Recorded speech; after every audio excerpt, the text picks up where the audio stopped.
Republic day వేడుకను ఘనంగా నిర్వహించారు వైఎస్ఆర్సీపీ నేతలు. నీకు అర్థమవుతోందా? జెండా ఆవిష్కరణ కార్యక్రమంలో వైఎస్ఆర్సీపీ శ్రేణులు కార్యకర్తలు భారీ సంఖ్యలో పాల్గొన్నారు. ఇప్పుడు ఒక విఐపి గారి రిపబ్లిక్ డే సందర్భంగా గణతంత్ర దినోత్సవాన్ని పురస్కరించుకొని వాడు ఎక్స్ దొంగ ఎక్కడ దొంగతనం చేసినా నిమిషంలో దొరికిపోవడం వాడి స్పెషాలిటీ. చూడాలని ఉందే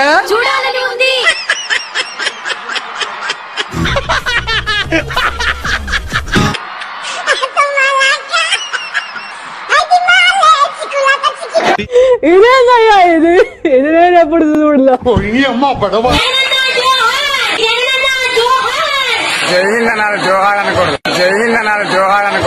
చెప్పేటివన్నీ శ్రీరంగ నీతులు, చేసేటివన్నీ దొమ్మల గుడిసెలు.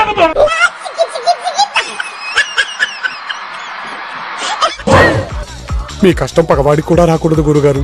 మరేరా నీ ఆవేశం తోలా కాస్త చెప్పింది ఆలకించరా. ఫాలో మీ పగలు చూస్తే పగలే గల్లో కొత్తావు. వైఎస్ఆర్ కాంగ్రెస్ పార్టీ తరపున గణతంత్ర దినోత్సవం నాడున రాష్ట్ర దేశ ప్రజలకు నేషనల్ లెవెల్లో కాదు స్టేట్ లెవెల్లో గణతంత్ర దినోత్సవ శుభాకాంక్షలు అందజేయటం జరుగుతా ఉంది. ఉన్నన్నాళ్ళు శాంతి లేదు, ఓయేనాడు ఏమి రాదు. జనరల్ గా చెప్పాను రా. ఇవాళ రిపబ్లిక్ డే. ఆ విషయం మాకు తెలుసులే. అంటే మన దేశాన్ని మనం రిపబ్లిక్ గా ఈ జనవరి 26వ తారీఖున ప్రకటించుకున్న రోజు. ఏంటి మమ్మీ ఎవడు? మన రాష్ట్రంలో ఎక్కడ కూడా రాజ్యాంగాన్ని పాటించేటువంటి పరిస్థితులు కూడా కనబడట్లేదు. కారణం ఏంటి? అర్థమైపోయింది. ఈ ప్రపంచంలో ఏమి లేదు నా లవ్వడ. ఏ రకంగా రెడ్ బుక్ రాజ్యాంగం నడుస్తా ఉందో నీ పని నువ్వు చూసుకో. ఈరోజు దేశాలు దాటెళ్ళి కూడా రాష్ట్రం గురించి, రాష్ట్రం బ్రాండ్ ఇమేజ్ ని పెంచాల్సింది పోయి కదరా అక్కడ కూడా రెడ్ బుక్ గురించి మాట్లాడి రెడ్ బుక్ రాజ్యాంగాన్ని అమలు చేస్తాం అనేటువంటి ప్రభు హరిరామ్ కృష్ణరాధం జగన్మోహన్ రెడ్డి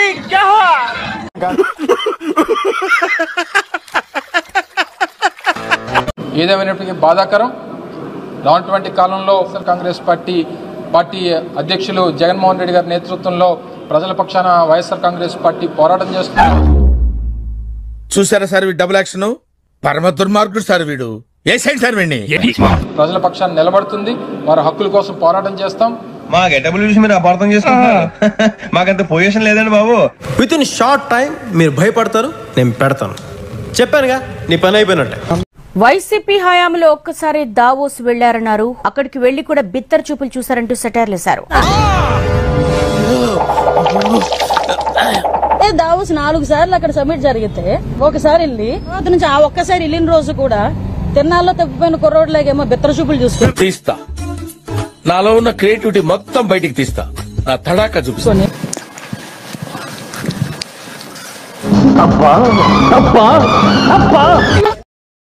తెలుగు ప్రజలకు మొట్ట కొడపడానికి మీరున్నారా?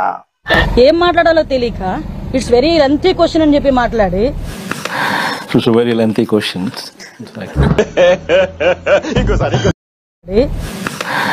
Very lengthy questions. 200 తగులుతారంటే నేను దావోస్ నుంచి చంద్రబాబు నాయుడు గారు, లోకేష్ గారు వస్తే ఇక్కడ నుంచి తెగ బయటకు వచ్చి మాట్లాడుతున్నారు.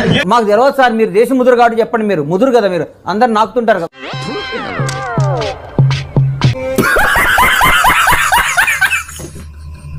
అయితే అనిత రీల్స్ చూసుకుంటూ టైం పాస్ చేసుకోవాలని కౌంటర్ ఇచ్చారు మాజీ మంత్రి గుడివాడ అమర్నాథ్. రీల్స్ చూసుకోమన్నాడు, ఎందుకు వాళ్ళ గురించి ఏమంటారు?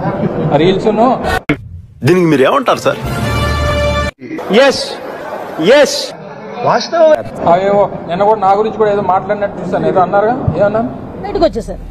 మళ్ళా ఎందుకు వెళ్ళలేదయ్యా అని అడిగితే అబ్బోబ్బో చలి -5 డిగ్రీలు.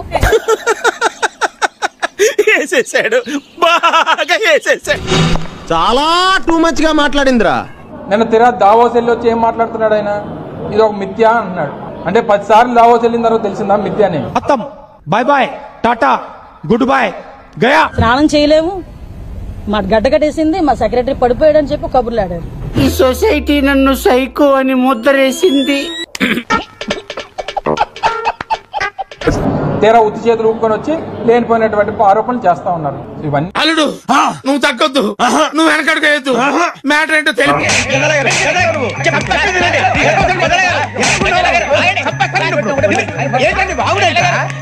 ఏం మాట్లాడుతున్నారా నువ్వు? నీకేమన్నా బుర్రున్నదారా?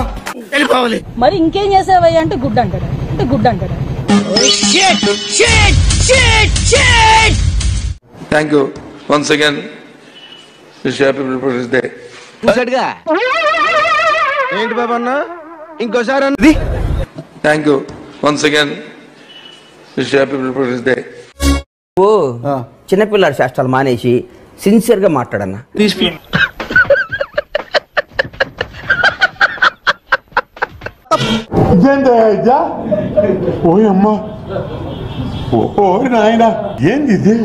ఈ కార్యక్రమం ఇంతటితో సమాప్తం. రేపు ఇదే అలవాసులపై మళ్ళీ కలుసుకుందాం. అంతవరకు సెలవు మరి.